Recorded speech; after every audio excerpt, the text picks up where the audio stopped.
देखिए, इंस्टिंक्ट या मूल प्रवृत्ति जीवित बने रहने की प्रक्रिया है। अपने आप को बचाकर रखने की एक मूल प्रवृत्ति या इंस्टिंक्ट होती है, जो कि हो सकता है कि आर्टिफिशियल परिस्थितियों में रहने की वजह से कमजोर पड़ गई हो। लेकिन अगर आप पलटकर फिर से प्रकृति में रहने लग जाएं, तो आप थोड़े ही समय में अपने अंदर एक अलग ही लेवल की इंस्टिंक्ट देखेंगे। तो इंस्टिंक्ट एक अलग पहलू है, इंट्यूशन या सहज ज्ञान एक अलग पहलू है। इंस्टिंक्ट भौतिक बोध का एक विशेष आयाम है। इंट्यूशन बोध नहीं है। इंट्यूशन बस गणना करने का एक अलग आयाम है। जानकारी वही है, लॉजिक से 1 2 3 4 5 स्टेप, इंट्यूशन से टॉक करके एक स्टेप में। ये बस यही है। So how to develop intuition? There are various methods.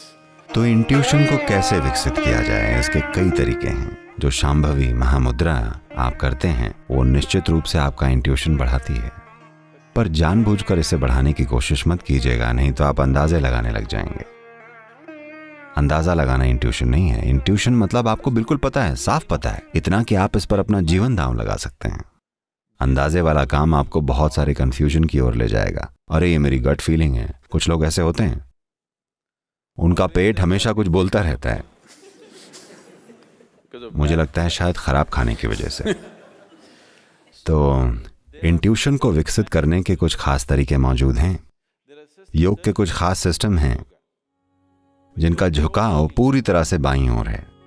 यहां मेरे साथ इस तरह के कार्यक्रम में आप जो योग सीख रहे हैं, हम राइट और लेफ्ट के बीच एक संतुलन लाना चाहते हैं, क्योंकि आप एक सामान्य जीवन जीना चाहते हैं। योग के कुछ ऐसे खास सिस्टम हैं जिनकी रुचि उसमें नहीं है जिसे आप सामान्य जिंदगी कहते हैं। उनका एकमात्र झुकाव इंट्यूशन विकसित करने और जीवन को एक खास तरह से देखने में है। वो क्या करते हैं कि वो मोम लेते हैं और अपनी दाहिनी नाक को बंद कर लेते हैं। 12 साल के लिए, यानी सूर्य के एक चक्र 12.25 साल के लिए वो दाहिनी नाक को बंद कर लेते हैं, और आप पाएंगे कि तार्किक मन लगभग मर जाता है। आप में विचारों की कोई प्रक्रिया ही नहीं होगी। आप बस चीजों को बस यूं ही एक नाक की तरह जान जाएंगे। देखिए, अगर आपने कभी सांपों को पकड़ा है? नहीं। अगर आप एक सांप को पकड़े, खासकर नाक को, इसमें इतना बोध होता है। आप शिव के साथ नाक को इसीलिए देखते हैं क्योंकि एक समय पर हर योगी अपने साथ एक सांप रखता था। अभी कल ही कोई मुझे याद दिला रहा था कि कैसे मिडिल ईस्ट संस्कृति में, खासकर ईसाई रहस्यवाद में, वो लोगों को सांप जैसी छड़ी लिए हुए दिखाते हैं, क्योंकि मिडिल ईस्ट में उन्हें नाग नहीं मिल पाते थे। वो वैसी छड़ी बनाते थे या एक प्राकृतिक लकड़ी ढूंढ लेते थे जो नाग की तरह दिखती थी और उसको इस्तेमाल करने की कोशिश करते थे।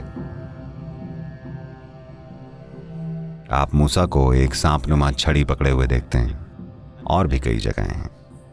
लेकिन भारत में योगियों ने हमेशा अपने साथ एक जिंदा नाग रखा।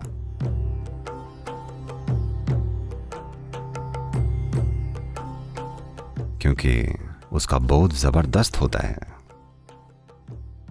वो नाग जो यहां चामुंडी पर्वत पर रहता है, अगर कैलिफोर्निया में भूकंप आने वाला हो, अभी आया नहीं है, आने वाला है, अभी कुछ शुरू भी नहीं हुआ है, रिक्टर स्केल पर कुछ नहीं हो रहा है, लेकिन ये नाग अभी से अलग बर्ताव करने लगेगा। अगर आपकी नजर पैनी है तो आप तुरंत जान जाएंगे कि क्या होने वाला है। उसका बोध इतना पैना है। धरती के इरादे वो जानता है, जो हो रहा है वो नहीं, इरादे को वो पहले से जानता है। यही वो वजह है कि आप शिव को, नाग को यहां पर धारण किए देखते हैं। एक सरीसृप, एक रेंगने वाले प्राणी को उसे कम से कम नीचे रख सकते थे, वो उसे यहां रखते हैं क्योंकि शिव कह रहे हैं कि तुम मेरे बराबर हो। उनके 3 नेत्र हैं, हर संभव चीज वो देख रहे हैं, पर वो कह रहे हैं कि नाग और मैं बराबर हैं। अगर आप मुझे पूछते हैं तो आपको इसकी भी पूजा करनी पड़ेगी क्योंकि ये मेरे बराबर है। जितना मैं देखता हूं उतना ये भी देखता है। तो इसीलिए नाग इतना महत्वपूर्ण बन गया। अगर आप किसी योगी को एक नाग के साथ देखें, मुझे नहीं, कुछ दूसरी तरह के भी हैं जो मौजी मलंग हैं, जिनके हाथ में कोबरा होगा और जिनके बाएं हाथ में हरे कांच की चूड़ियां होंगी। अगर आप उन्हें देखें और अगर आप उनकी नाक को देखें तो आप पाएंगे कि उन्होंने मोम की मदद से अपनी दाहिनी नाक को सील कर रखा है। और अगर आपने देखा कि मोम नहीं है तो इसका मतलब है कि उन्होंने अपने 12.25 साल का शौर्य चक्र पूरा कर लिया है और उनका साथ करने योग्य है। उनमें ऐसी चीजें हैं जिनकी आप कल्पना भी नहीं कर सकते। तो आप उस रास्ते नहीं जा सकते।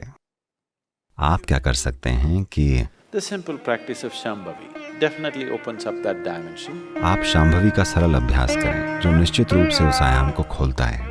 पर इससे पहले कि आप इंट्यूशन में जाएं, ये बहुत जरूरी है कि आपके जीवन का तार्किक आयाम बिल्कुल ठीक तरह से स्थापित हो। नहीं तो हर मूर्ख जो सीधा सीधा तो सोच नहीं सकता, वो सोचेगा कि उसमें इंट्यूशन है। हाँ, पहले अपने जीवन के तार्किक आयाम को बिल्कुल साफ साफ स्थापित कीजिए, फिर इंट्यूशन को खोजिए, तभी अद्भुत होगा।